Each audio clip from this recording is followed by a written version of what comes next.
দিনে আমার নানি সবচেয়ে মনোযোগ দিয়ে যে কাজটা করে তা হচ্ছে টিভি দেখা। ঠিক আছে, এই দেখেন কি মনোযোগ দিয়ে নানি টিভি দেখতেছে।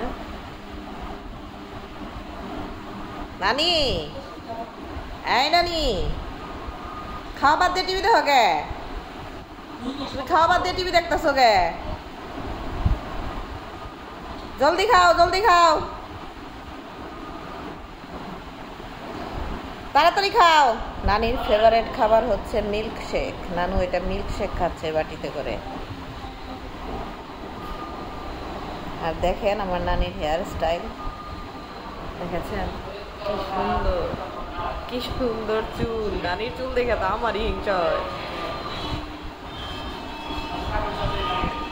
ওরে বাবা।